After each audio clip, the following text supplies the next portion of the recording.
patético ver a todos los representantes de la derecha insistiendo en que se ha dado un fraude, cuando de sus propias presuposiciones no llegan a acreditar convenientemente ninguno de los reclamos que han presentado ante el Jurado Nacional de Elecciones. Ahora, esto no quiere decir, por supuesto, siempre tratando de ser lo más objetivos posibles, que el Jurado Nacional de Elecciones y la misma OMPE no tenga algunos elementos dentro de lo que son sus acciones que pueden hacerse acreedores a algún tipo de sanción.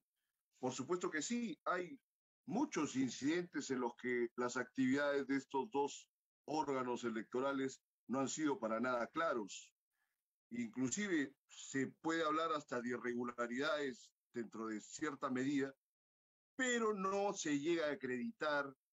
¿no?, fehacientemente esta narrativa del fraude que exponen los fujimoristas, que expone la derecha y que inclusive han resucitado a cuadros políticos del pasado para ver si pueden efectuar algún tipo de injerencia pública, y la verdad que más allá de pataletas o berriches, se ve que no tienen nada que ofrecer.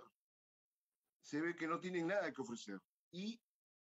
la verdad que Fuerza Popular puede seguir recurriendo a cuanto estamento tiene a la mano a nivel nacional. Ahora mismo, Keiko Fujimori ha ido hasta Palacio de Gobierno a presentar una solicitud para que Sagasti remita a la OEA, ¿no?, la posibilidad de que se haga una auditoría que los derechistas y los aliados del fujimorismo han tomado como un referente del caso boliviano, pero el caso boliviano tenía muchos otros ingredientes que la fórmula que se ha dado aquí en el Perú no tiene como reportarlas. O sea, no hay ninguna señal de identificación, mucho menos de identidad entre los dos procesos que fueron cuestionados. En el caso de Bolivia, Evo Morales iba ya por una cuarta reelección, había tenido mayoría, ¿no?, en el Congreso, tenía intervención en el resto de poderes estatales. Acá Perú Libre le han salido las cosas más o menos de casualidad. Esto tampoco quiere decir que no haya ningún presupuesto turbio, oscuro. En Perú Libre, que hasta el momento sigue siendo una tierra de discordia entre Castillo, que está tratando hasta de transar con Julio Velarde, ¿no?, con el presidente del BCR, para que haya una armonización y un equilibrio en un eventual gobierno suyo en el quinquenio entrante, y personajes como Bermejo que insisten en la brutalidad, ¿no?, en la negligencia gravísima de proponer que se haga efectivo el ideario de Perú Libre, que indudablemente es ruina para cualquier república bien constituida, ¿no? Ahora, acá se abre también un cisma incidental respecto de lo que va a ser la convocatoria de la Asamblea Constituyente, o si se puede mantener un esquema de reformas dentro del ámbito de la Constitución actual. En todo caso, lo más resaltante que se ha dado ha sido la develación de los vladiaudios. Y los vladiaudios han sido tratados, pues, someramente por todos los programas, ¿no?, de los medios tradicionales y etcétera. Los medios de izquierda, por supuesto, han ahondado en una parcialización que, bueno, era lo que se tenía que esperar. Pero más bien, además de la mera noticia, yo digo, de los vladivideos a los vladiaudios, ¿qué cosa ha cambiado en el país?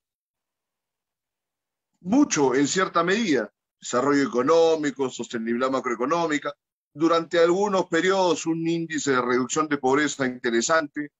De los últimos años a esta parte ya no tanto, y además con un ahondamiento de las brechas sociales año tras año, ¿no? Cosa curiosa que habría que investigar por qué, si hay un crecimiento económico sostenido, las brechas no cesan en ese ahondamiento. Entonces,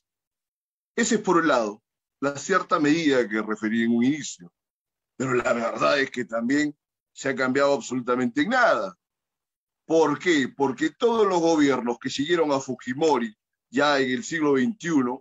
han incidido e insistido en el mismo tipo y término de prácticas intensamente corruptas y atenuadamente criminales, a tal extremo que no hay ningún solo gobierno que no pueda ser intervenido por violación a los derechos humanos. Todos tienen por lo menos 2 o 3 muertos que se han generado básicamente en la represión de las manifestaciones sociales de protesta. se hablaba, ¿no? También hubo un momento que se criminalizaba la protesta. Eso que es un pedido de la izquierda a veces para justificar sus propios desmanes, sin embargo, tiene mucho de razón en algunos otros casos. Entonces, todas esas cosas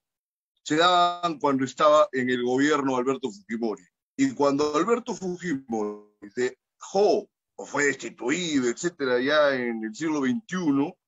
el mismo tipo de acciones se han sostenido hasta la fecha. Inclusive no hay ninguna garantía que en el gobierno eventual de Castillo las cosas vayan a ser diferentes, para nada. Entonces, si solamente ha cambiado la apariencia, es lógico deducir que todo lo demás se mantuvo invariable en lo esencial. ¿Y qué es lo esencial? El manejo del poder político y económico, siempre orientado solo a la boca del embudo, ¿no? En tanto que la representación popular se vio confinada a solo ser requerida cada 5 años como una suerte de confirmación o de consentimiento del abuso que se perpetraba año tras año en el periodo intereleccionario. Entonces, ¿eso qué significa? Que ahora mismo, con las críticas que se han hecho al proceso actual, muy mal llevado, creo yo, ya inclusive esa apariencia de democracia se ha venido abajo. Se ha venido abajo plenamente. Pero claro que la derecha es, por supuesto, una de las principales responsables. Pero como contra la derecha escriben pues todos los medios de izquierda, y sin embargo,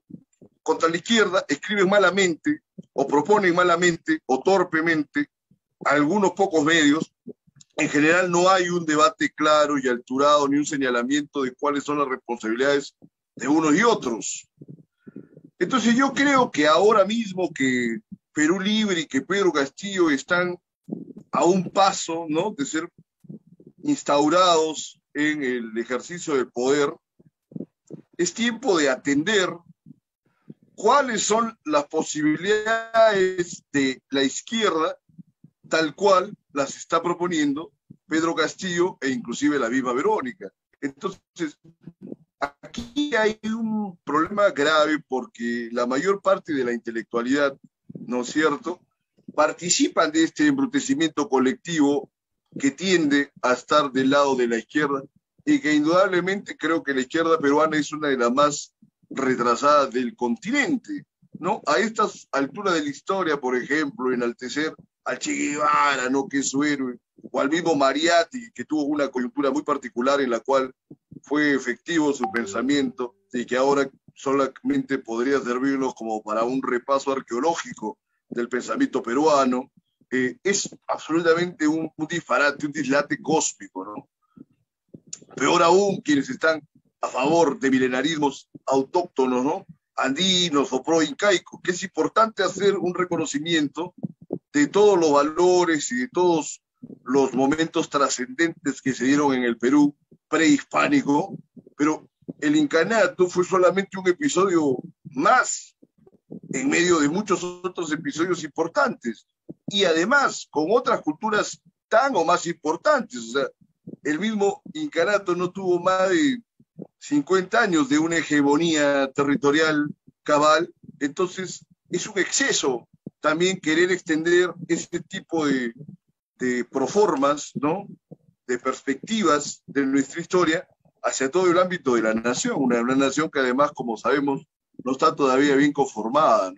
Entonces, una izquierda que ha enaltecido al chavismo, por más que la peor muestra de la derecha siempre insiste en que son chavistas, no por el hecho que lo reproduce en medios que son deleznables, esa crítica deja de ser válida. Entonces, a ver, yo considero que en lugar de aprender de experiencias no son americanas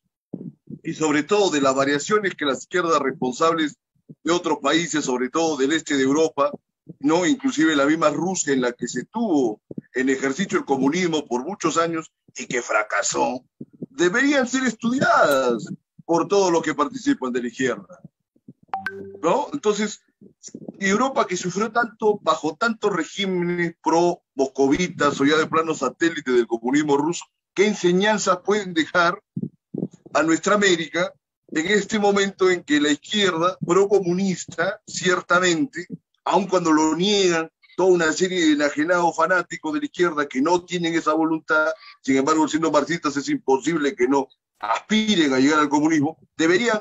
asimilar más bien eso, algo que siempre comento, ver las ventajas del capitalismo con lo positivo que tiene el socialismo en cierta medida, como creo yo que hizo la Alemania, que fue posterior a las reuniones de Van Godesberg, ¿no? En 1959. Entonces, si no hay una evaluación en ese sentido, crítico, histórico, filosófico y programático, no se puede implicar ninguna propuesta atendible ni viable desde la izquierda. Entonces, es importante señalar una crítica fundamentada a la izquierda porque tenemos personajes en Perú Libre que están siendo procesados, ¿no?, por estar vinculados al terrorismo. Hay muchos otros que son pro Sendero en términos de cierto secretismo, pero bueno, que es un secretismo que se quiebra en cualquier oportunidad pública en que se les fuerza o se les lleva a establecer una distancia y una crítica a movimientos de izquierda revolucionaria que incidieron en el terrorismo, como es el caso del famoso Bellido, que es uno de los personajes más cercanos a Cerrón, que tiene una importancia, por supuesto, en la estructura política de Perú Libre. Entonces, es interesante que se pueda realizar desde ya un establecimiento crítico, porque además, en medio de todo esto, o sea, la intelectualidad peruana, en su gran mayoría, que es de izquierda, es casi absolutamente acrítica en relación al mismo proceso terrorista de los años 80 y parte de los 90.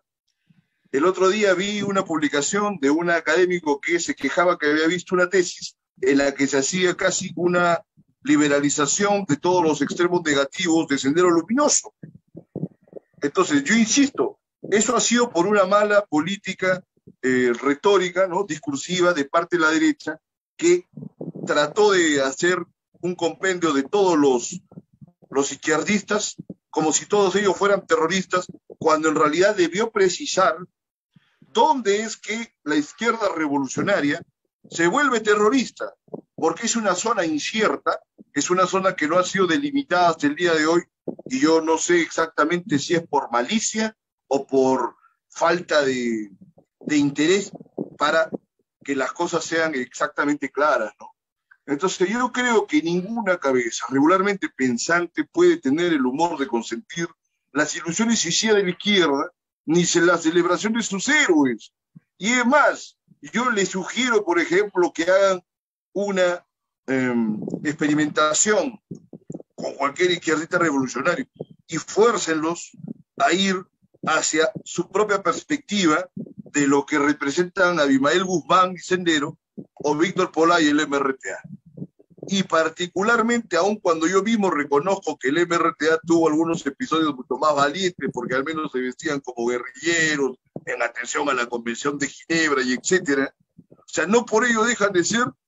izquierdistas, revolucionarios, terroristas. Entonces, cuando lleven las condiciones de su problematización a esos extremos, van a tener probablemente grandes sorpresas. Y eso es algo que hay que atender, no para estigmatizar, ni por senderizar, ni por terruquear. Ahora mismo veo, hay un caso de un profesor en las redes que se dice estado terruqueando gente, ¿no?, en la universidad que dicta, la Universidad de Trujillo particularmente, ¿no? Lo pueden buscar, terruqueo, Universidad Nacional de Trujillo. Cuando es un hecho, como lo he mencionado hace rato, y nadie lo puede deslegitimar o refutar, que hay gente vinculada al terrorismo en las filas de Perú Libre. Entonces, claro, un terruqueo a todos los integrantes de Perú Libre sería excesivo, pero una postura honesta, cabal, ¿no?, intelectualmente válida, es reportar que hay esta serie de detalles muy escabrosos y turbios dentro de este partido, como dentro de las izquierdas en general, que tienen sus segmentos extremistas y que nunca han tenido buena intención, ni tampoco tienen la voluntad teórica, ¿no?, para poder separarse plenamente de todo esto. Sin embargo, lo de Castillo, bueno, ya está atendido por gran cantidad de estudiosos, que es un mérito en relación a la ceguera de la derecha, que durante décadas no ha podido establecer un atisbo democrático dentro de sus propias posibilidades y perspectivas. Entonces se puede decir que este triunfo de Castillo es como si fuera el mayor karma posible que van a tener ahora en los siguientes 5 años. Pero aun cuando Castillo tiene muchos elementos que pueden ser positivos para el país por su propia condición personal, insisto que, como lo hace mucha gente, y aun cuando muchos se ciegan y dicen que no hay que prestarle atención a Cerrón y a su gente, Cerrón y su gente son una auténtica tragedia. Y hay algo más que mucha gente deja pasar de vista porque vaya a ser un fake, ¿no? Como lo que ha pasado ahora con los representantes de la misión de la OEA que han estado en una cuchipanda particular, pero que luego se ha visto que era una noticia completamente falsa, lo ha desmentido la OEA, que no tienen nada que ver los personajes que salieron en este video, ¿no? Que lo avaló, por supuesto, Willax, con la OEA, no tiene nada que ver. Entonces, el tema de los dinámicos del centro ha sido dejado de lado, no vaya a ser que fuera también algo falso, pero me parece que no es para nada falso, sino que es algo muy concreto y real, y que simplemente se está develando y se está poniendo ante los ojos de la opinión pública por supuesto, por la posibilidad ya inminente de que Pedro Castillo asuma la presidencia del país. Pero yo digo, y si no se hubiera dado esta circunstancia, ¿cuándo se iba a demostrar, por ejemplo, los vínculos entre lo dinámico del centro, o sea, entre una banda de criminales y este partido político? ¿Qué sería si se investiguen el resto de partidos? Muchos de estos partidos con sus representantes involucrados en temas de los órdenes más peligrosos del escenario delictivo. Entonces, aquí, independientemente ya de que Keiko Fujimori haya perdido toda posibilidad de ser presidenta, creo que es algo de alguna forma bueno para el país y que ahora va a tener que afrontar su destino ante el poder, que podamos atender que todos los partidos existentes realmente se han fujimorizado. No hay ni un solo partido, y creo yo que no hay ni un solo segmento de la sociedad peruana que no esté vinculado de una u otra forma a estos mecanismos de putrefacción y de corrupción que se pueden atribuir al fujimorismo de los últimos años, pero que, siendo honestos, ha tenido una permanencia y una persistencia no solamente en los últimos 200 años de vida republicana del país, sino inclusive en tiempos del virreinato, ¿no? Inclusive se podría sondear que en los tiempos prehispánicos hubo también muchas manifestaciones de la corrupción, pero no en un desbande tal cual se dio a partir del virreinato y ni digamos de la república, ¿no? Entonces, eso es lo que tenemos que atender ahora mismo, cuando Keiko Fujimori se resiste a aceptar los fallos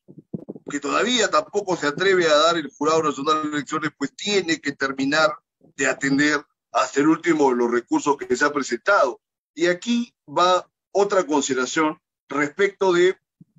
el término en el que la izquierda entiende, por supuesto, a su conveniencia y conduce al error a la gente que está atendiendo el proceso electoral, de que Castillo ya pues de una vez debería ser juramentado y proclamado por el JN, cuando eso es algo que no se puede realizar en tanto no se termine hasta la última impugnación. Entonces,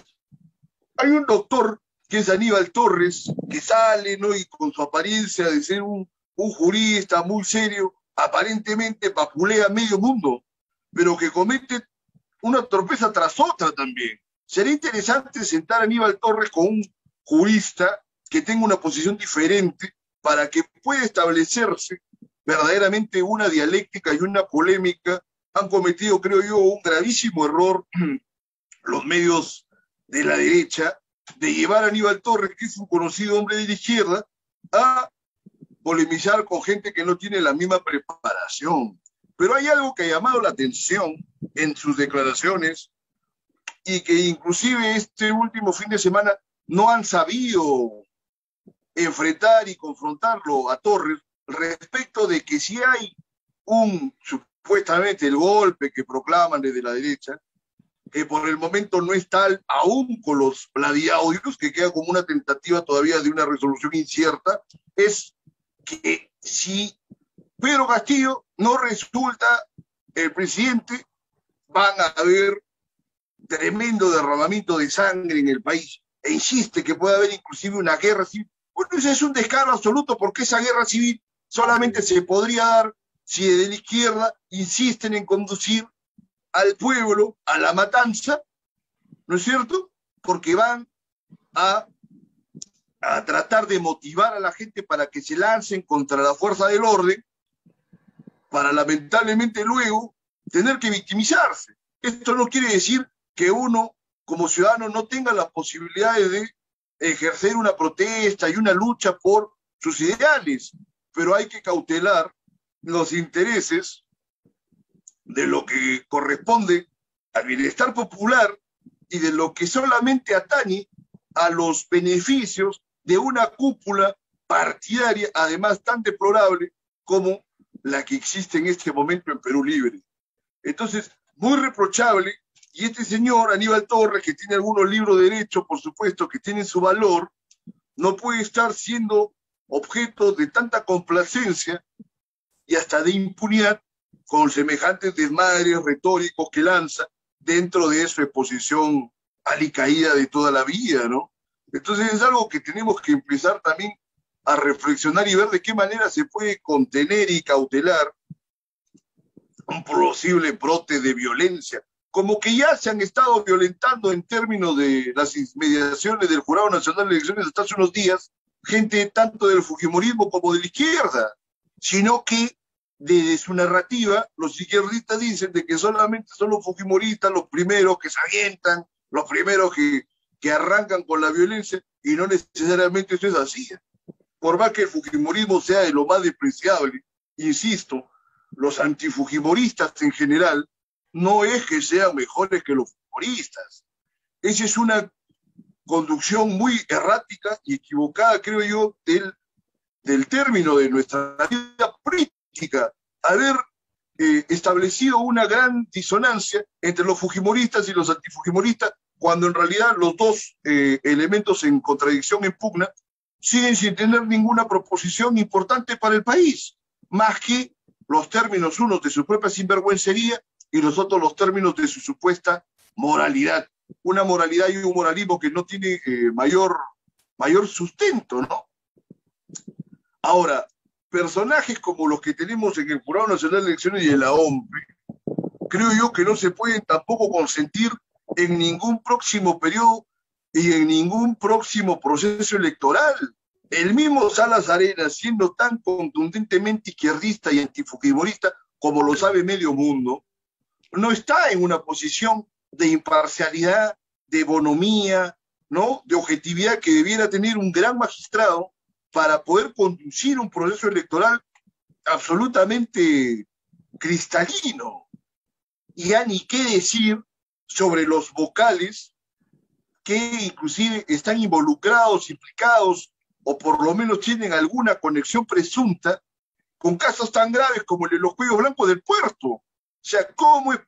es posible, no es cierto, que la escoria, la inmundicia del Consejo Nacional de la Magistratura, que ha sido uno de los depósitos más feroces, ¿no?, de negatividad, de bajeza, de vileza, en el medio de los estamentos públicos de las entidades estatales de los últimos años,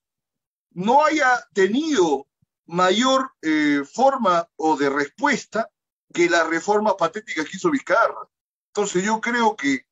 la Junta Nacional de Justicia en este momento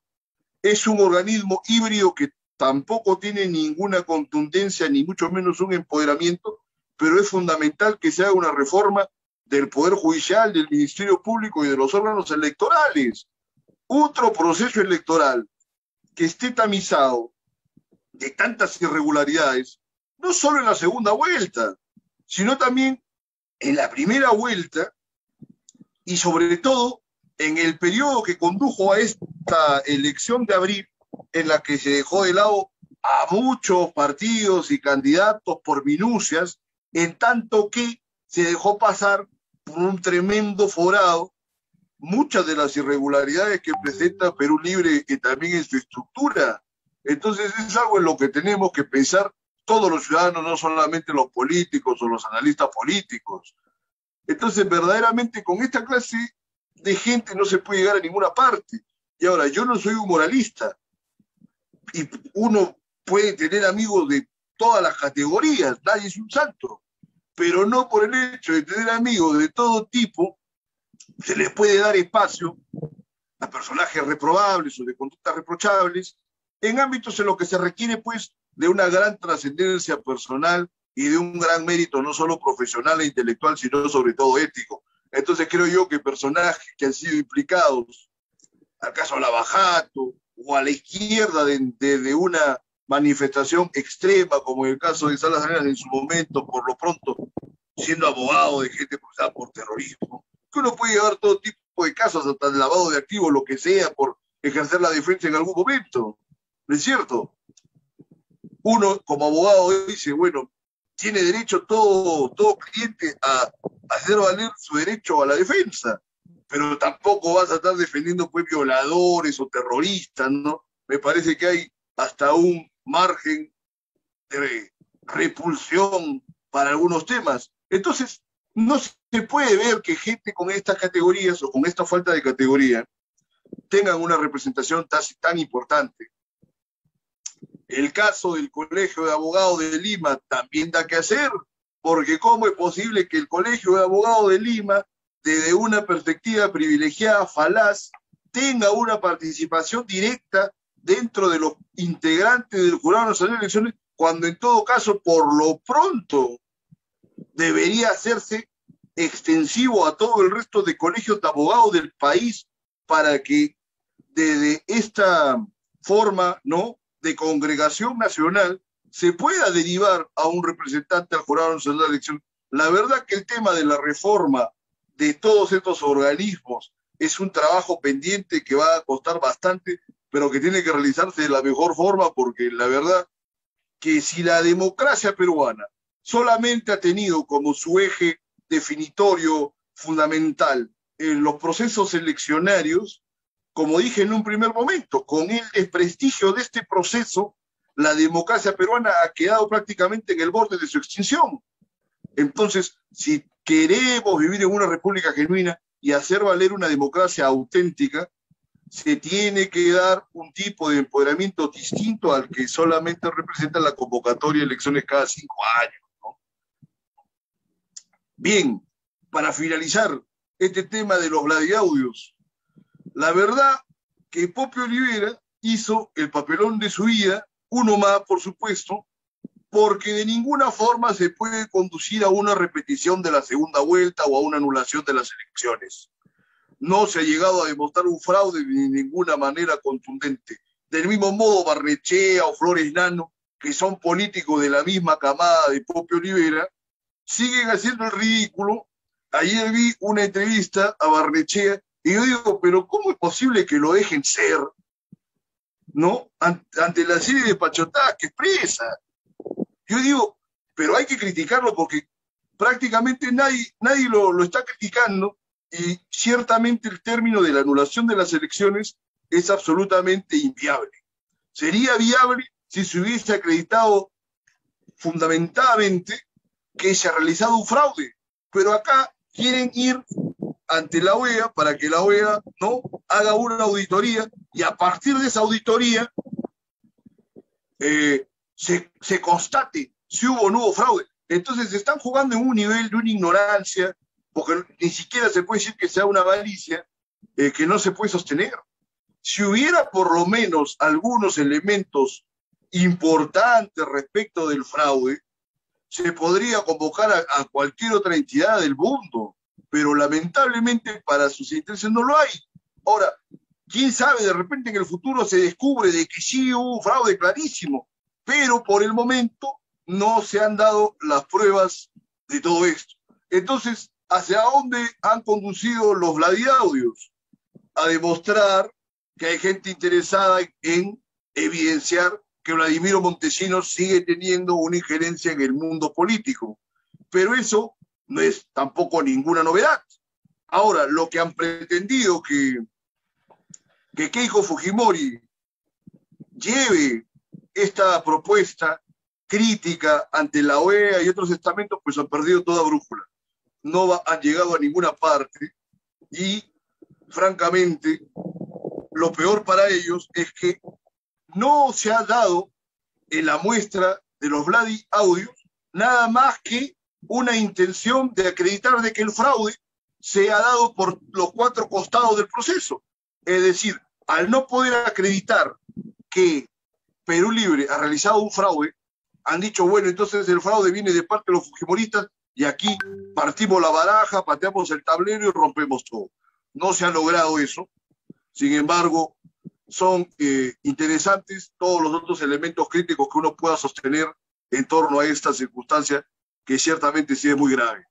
Entonces, vamos a despedirnos por el día de hoy, proseguimos el día de mañana ya con la edición ordinaria, vamos a hablar de cultura, y el domingo nuevamente con la crítica de los principales sucesos políticos y la actualidad nacional